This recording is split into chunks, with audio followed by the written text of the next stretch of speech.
Ultralight flight in Pokhara, Nepal. Good afternoon, everyone. Welcome back to my channel.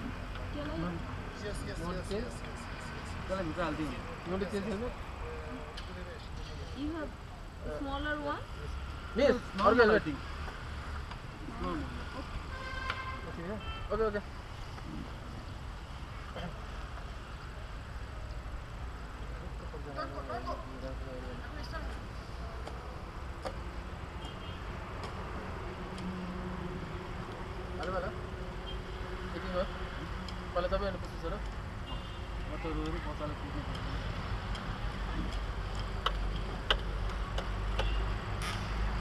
Yep.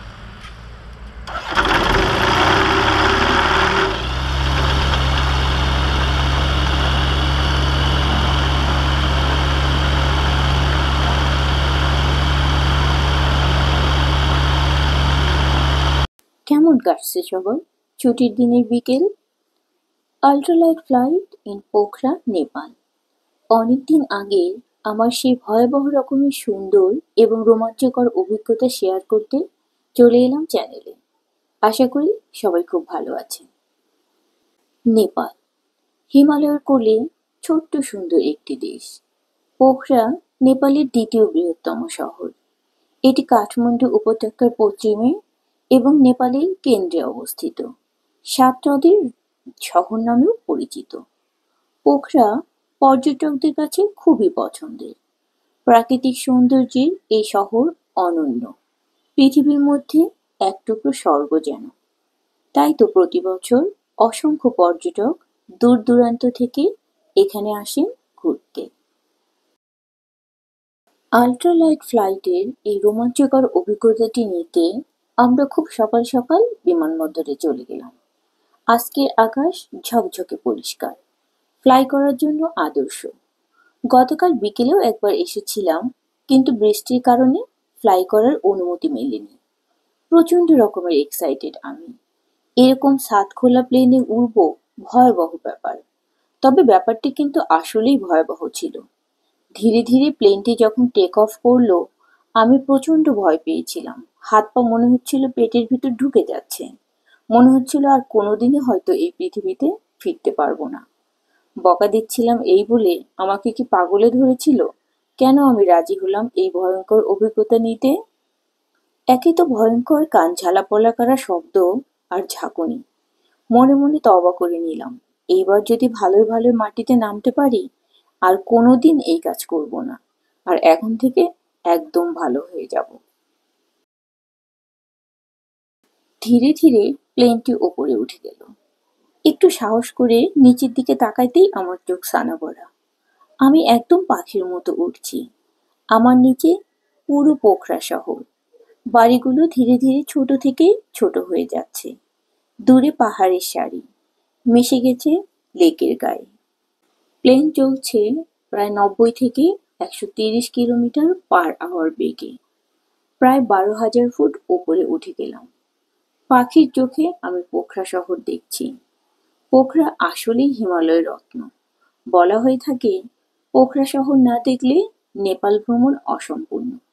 আর আমি বলবো, ultralight ফ্লাইটের experience না নিতে পারলে পোখরা ভ্রমণ অসম্পূর্ণ। 15 মিনিটের এই আল্ট্রালাইট ফ্লাইটের জন্য ওই সময়ে আমাদেরকে গুনতে হয়েছিল 12,000 টাকার কিছু বেশি। তবে এখন হয়তো বেড়ে অনেক বেশি হয়ে গিয়েছে। সকাল এবং বিকালে 2 শিফটে প্লেনটি চলে। সকালের শিফট সানরাইজ থেকে 11টা পর্যন্ত, বিকেলের ফ্লাইটটি চলে 3টা থেকে সন্ধে পর্যন্ত। পাইলট যারা এই ফ্লাইটটি পরিচালনা করে তারা হাইলি ট্রেন্ড এবং এক্সপেরিয়েন্স, এবং ফ্লাইটটি সম্পূর্ণ নিরাপদ করার জন্য সব ধরনের প্রিকশন নেওয়া হয়, কাজেই এটি সম্পূর্ণ নিরাপদ।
শহর ছাড়িয়ে আমরা এখন ফেওয়া লেকের উপর দিয়ে যাচ্ছি।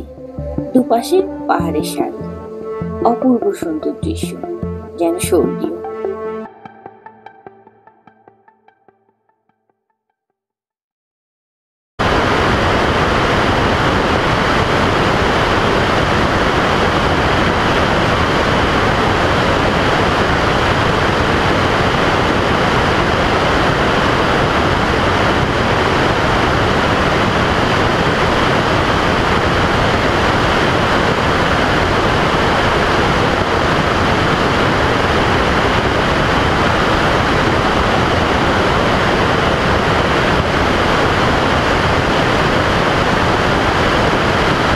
পোখরা ভ্রমণের আদর্শ সময় মার্চ থেকে এপ্রিল এবং অগস্ট থেকে নভেম্বর। আমরা গিয়েছিলাম মে মাসের মাঝামাঝি সময়ে। কাঠমান্ডু থেকে পোখরার দূরত্ব 200 কিলোমিটারের মতো, কাঠমান্ডু শহরের পশ্চিমে। শহরটি গড়ে উঠেছে পোখরা উপত্যকায়। কাঠমান্ডু থেকে সরাসরি প্লেনেও যাওয়া যায়, আধা ঘন্টার মতো লাগে। তবে আমরা গিয়েছিলাম বাসে, কারণ আমাদের উদ্দেশ্য এই ফাঁকে নেপালের বেশ কিছু জায়গা এক্সপ্লোর করা। পাহাড়ের গা বেয়ে আঁকাবাঁকা রাস্তা, অসম্ভব সুন্দর সে দৃশ্য, বর্ণনায় আনা অসম্ভব। একপাশে পাথুরে নদী, মাঝে মাঝে নদীতে কায়াকিং করতে দেখা যাচ্ছিল। পথে দুটো স্থানে 1 ঘন্টার বিরতি দিল, পাহাড়ের উপরে ছোট্ট সুন্দর একটি রিসোর্টে। আমরা দুপুরের খাবার সেখানেই খেয়ে নিয়েছিলাম। বিকেলের মধ্যেই আমরা পৌঁছে গিয়েছিলাম হোটেলে। চমৎকার খোলামেলা একটি হোটেল, সামনে বিশাল লন, তারপর বেশ বড় সুইমিং পুল। রুমের ব্যালকনি থেকেও চমৎকার দৃশ্য। আমরা ঘুরতে বের হলাম। প্রথমেই গেলাম পোখরা লেকে, চমৎকার ভিউ, রয়েছে নৌকা ভ্রমণেরও ব্যবস্থা। পরদিন খুব ভোরে আমরা গেলাম অন্নপূর্ণা ভিউ পয়েন্টে। সূর্য ওঠার অনেক আগেই রওনা দিতে হয়। আমরা আগের দিনই ট্যাক্সি বুক করে রেখেছিলাম। পোখরা থেকে 15 থেকে 35 কিলোমিটারের মধ্যেই অন্নপূর্ণা রেঞ্জ অবস্থিত। বিশ্বের সর্বোচ্চ 10টি পর্বতশৃঙ্গের 3টিই রয়েছে এই পর্বতমালায়। এই শহরেই রয়েছে পর্বত আরোহণের বেস ক্যাম্প। আমরা আধো অন্ধকারে তাকিয়েছিলাম বুভুক্ষের মতো। ধীরে ধীরে ভেসে উঠল অন্নপূর্ণা। বরফে সূর্যের আলো পড়ে এক অদ্ভুত স্বর্গীয় সৌন্দর্যের সৃষ্টি করেছিল। আমরা সবাই ছবি তোলে ব্যস্ত হয়ে গেলাম। তবে আমার পোখরা ভ্রমণের আরেকটি উদ্দেশ্য ছিল, প্যারাগ্লাইডিং। আমাকে প্যারাগ্লাইডিং করতেই হবে। সবকিছু ঠিকঠাক করে ওদের গাড়িতে চলে গেলাম সারাংকোট। কিন্তু আমার ভাগ্যটাই খারাপ ছিল। ঠিক সেই মুহূর্তে শুরু হলো বৃষ্টি। টানা 2 ঘন্টা অপেক্ষা করে ব্যর্থ হয়ে পরে ফিরে আসতে হলো। পোখরা আসলে অ্যাডভেঞ্চারের শহর। প্যারাগ্লাইডিং, আল্ট্রালাইট ফ্লাইট, বাঙ্গি জাম্প, কায়াকিং, কি নেই এখানে? এছাড়া প্রাকৃতিক সৌন্দর্যের তো কোনো তুলনাই নেই। ভ্রমণের জন্য ফেওয়া লেক আকর্ষণীয়। নৌকায় ঘুরে বেড়ানোর পাশাপাশি কেউ চাইলে এখানে সাঁতারও কাটতে পারে, মাছও ধরতে পারে, আরো অনেক কিছু করতে পারে। এরপর রয়েছে ডেভিস ফল। পোখরা বিমানবন্দর থেকে মাত্র 2 কিলোমিটার দূরে এই ঝর্ণা। এর পাশেই রয়েছে গুপ্তেশ্বর মহাদেব গুহা। সারাংকোট নেপালের জনপ্রিয় টুরিস্ট স্পটগুলোর মধ্যে একটি। এখান থেকে পোখরা ভ্যালি, অন্নপূর্ণা পর্বত এবং ফেওয়া লেকের মনোরম দৃশ্য চোখে পড়ে। আর সকালে সূর্যোদয়ের দৃশ্য তো ভোলার মতো না। প্যারাগ্লাইডিং এর জন্য এখানেই আসতে হয়।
সারা জীবন মনে রাখার মতো চমৎকার একটি অভিজ্ঞতা নিয়ে ধীরে ধীরে রানওয়েতে নেমে এলাম।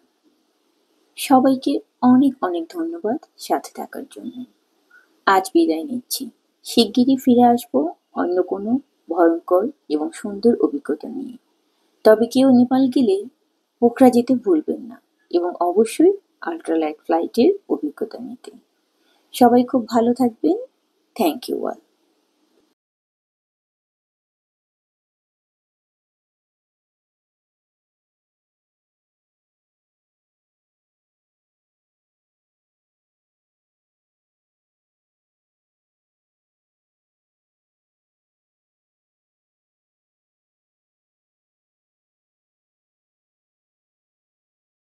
Please watch my channel, like, share, comment and subscribe.